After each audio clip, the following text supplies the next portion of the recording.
It is May and we are on a short road trip to Victoria. Our first stop is at Dugong Campground, surrounded by trees in magnificent autumn colors.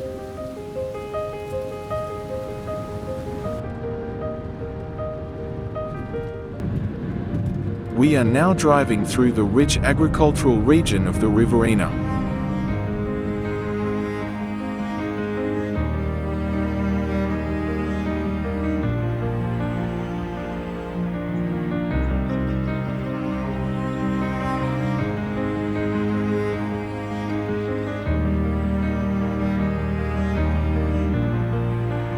The long bridge over the floodplains of the Murrumbidgee takes us to Gundagai.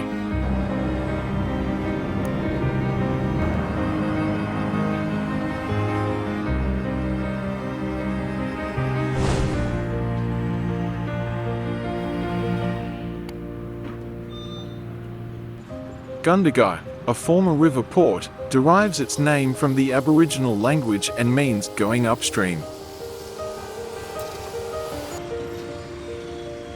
The statues are characters from a novel by Steele Rudd, which was also the base of the TV series Dad and Dave.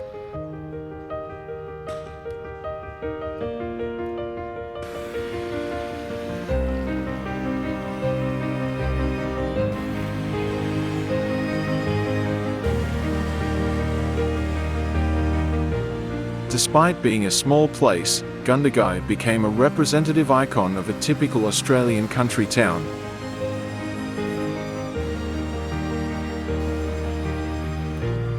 During the Great Flood of 1852, members of the Wiradjuri tribe rescued some 69 townsfolk. A short drive from Gundagai, we stop at the next attraction. Depicting a famous bush ballad, the monument depicts a dog guarding his owner's tucker box.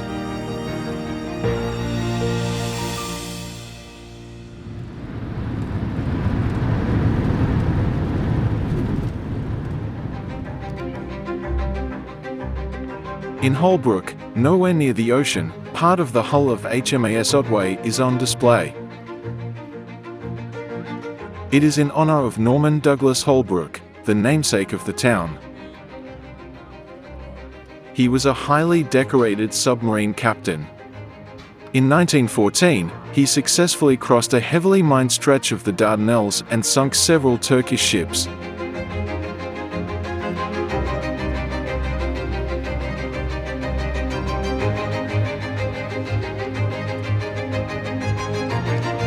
The unusual sculpture also symbolizes the same man.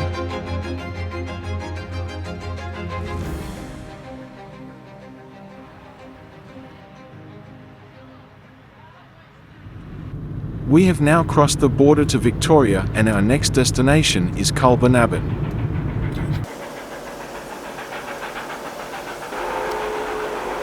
Five spectacular wheat silos are the main attraction here.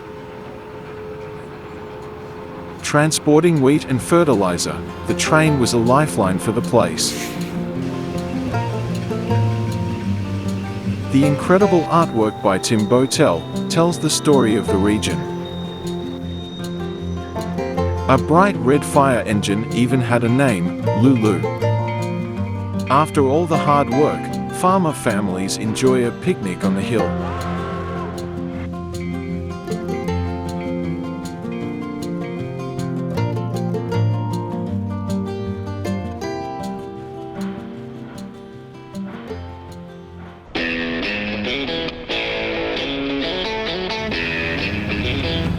We just drive through the country town of Bendigo to reach our next destination, Avoca.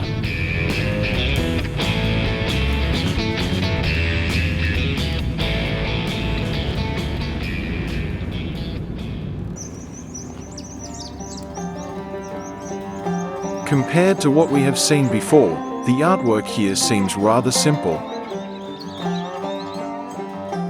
However, the barking owl comes to life after dark.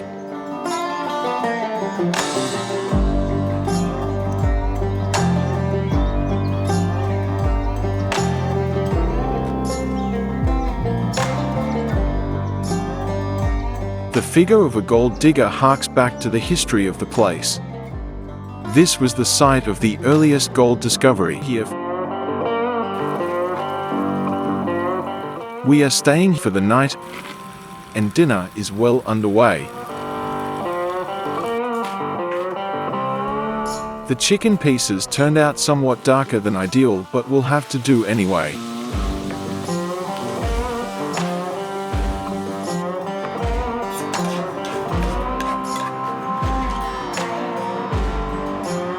Before hitting the road again, a cup of coffee is essential.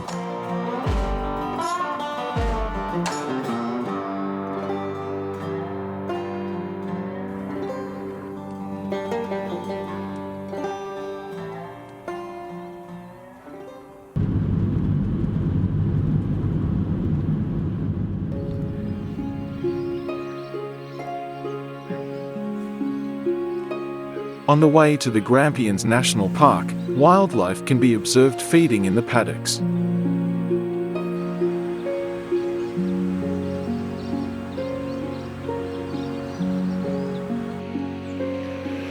Having arrived at the village of Halls Gap, we admire the colourful wall inspired by drawings from local students.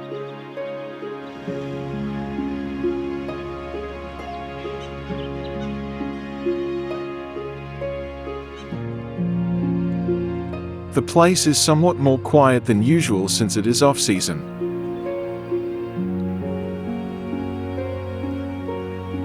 Halls Gap forms the base and starting point for exploring the Grampians, or Garryward, as the national park is called by the Aboriginal people.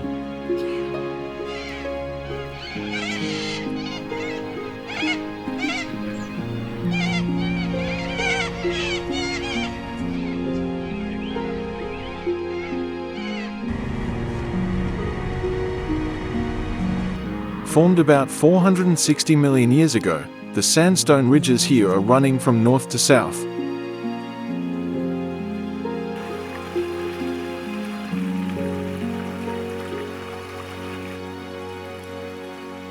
A large number of hiking tracks, with a variety of difficulties, meander through the spectacular surroundings.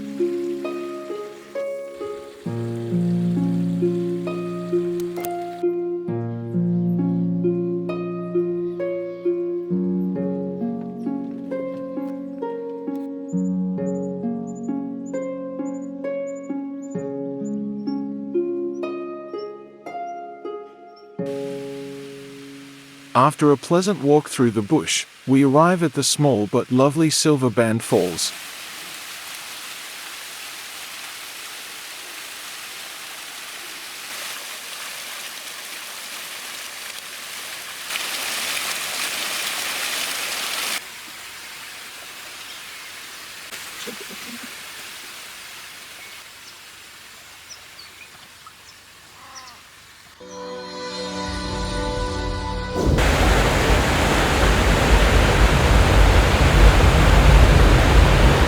On a completely different scale is Mackenzie Falls, one of the largest and most spectacular waterfalls in Victoria.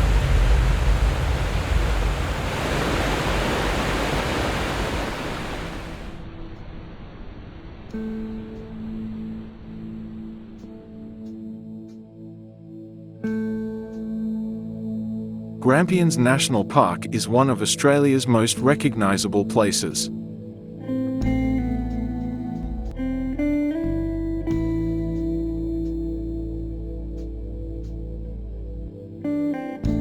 It is heritage listed for its Aboriginal history, animal and plant life, and stunning natural beauty.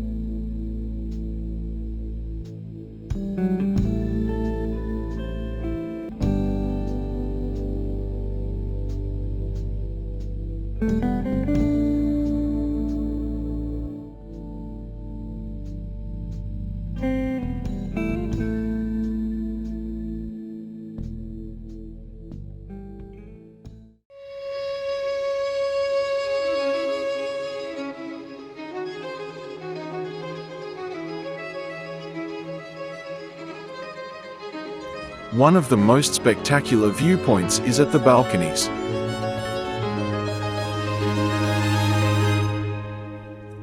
It offers panoramic views of the Victoria Ranges, Lake Wartok, and Mount Difficult.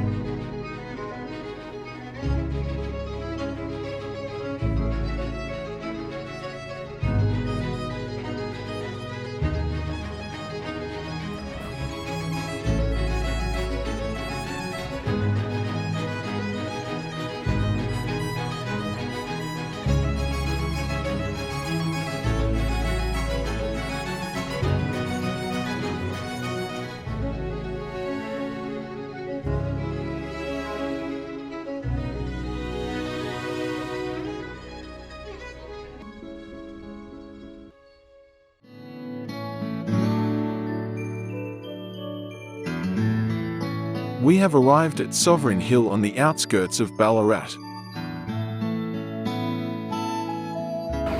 The open-air museum depicts the first 10 years after gold was found around here, in 1851. Shape of an anvil, they're made out of sand, so they make the shape of the thing in sand. The site comprises of over 60 buildings. They have been carefully reconstructed using historic photographs, drawings, and records.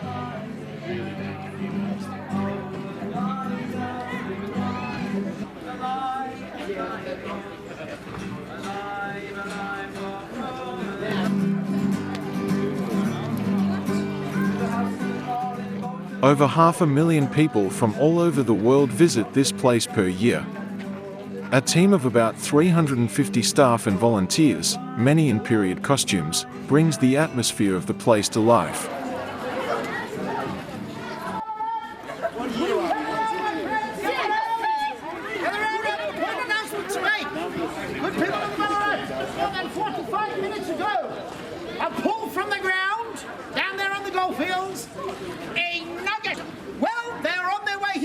To deposit that nugget here, Australasia Bank, and until we see that nugget. Are you blathering again, Constable?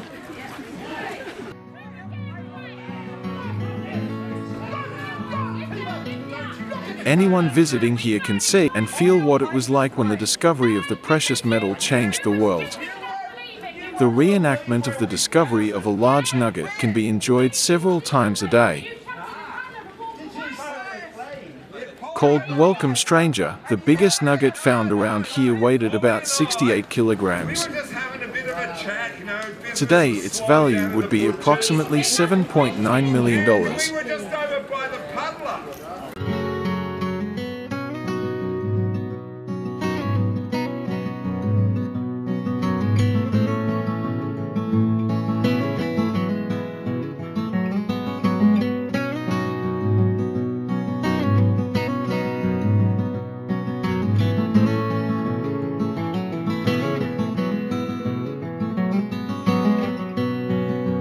The authentic local pub is open, awaiting eager and thirsty customers. Very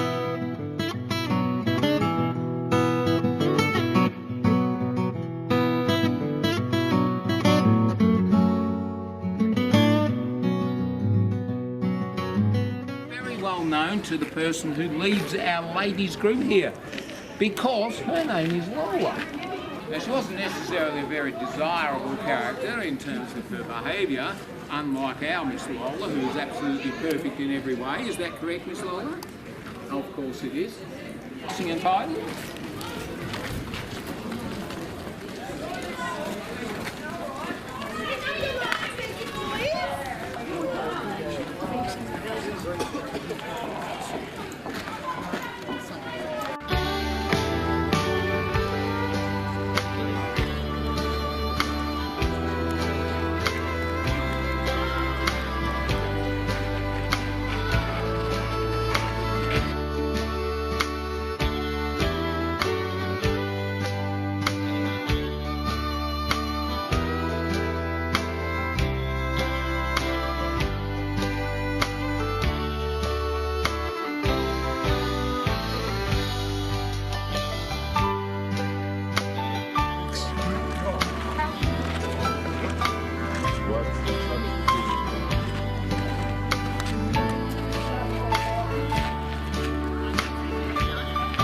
It is the school holidays, and even children wearing period costumes are playing their part.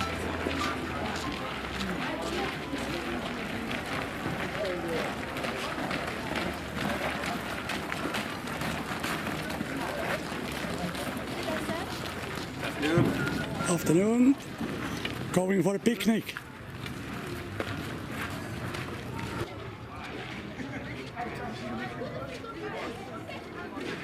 Candles were the only form of lighting in the many huts and tents.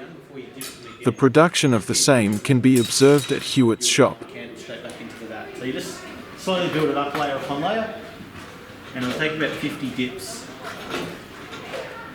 until they're finished, and a finished candle is one that is 1 inch thick.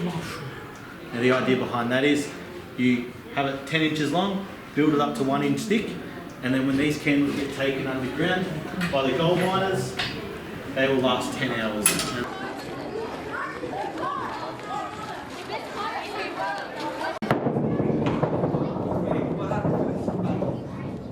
Ninepin bowling provided a pastime and relief for miners after the long and hard days at work.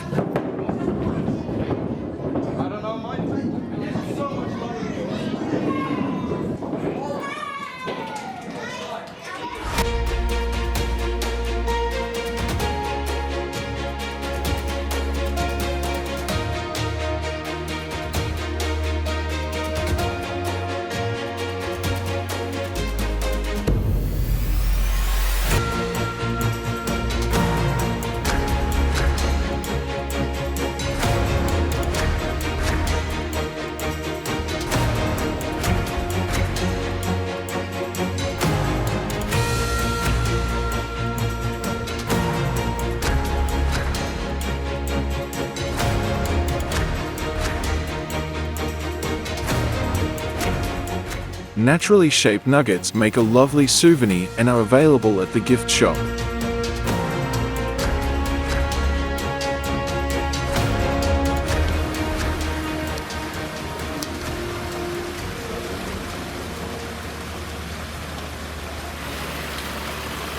Anyone keen enough can try their luck panning for gold in the creek that runs through the settlement.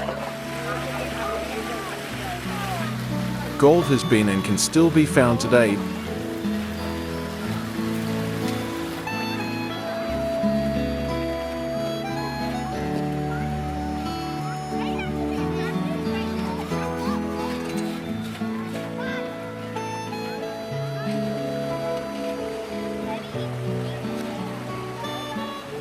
Ballarat and its surroundings are a fantastic area for gold detecting, panning, and sluicing.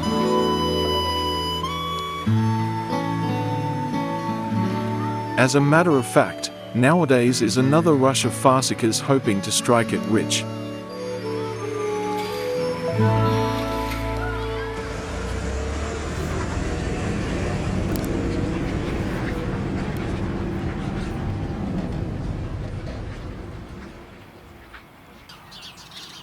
On our way home, we find a lovely spot to camp on the shores of Lake Bolac. It is within the rich wheat growing and cattle area in the west of Victoria.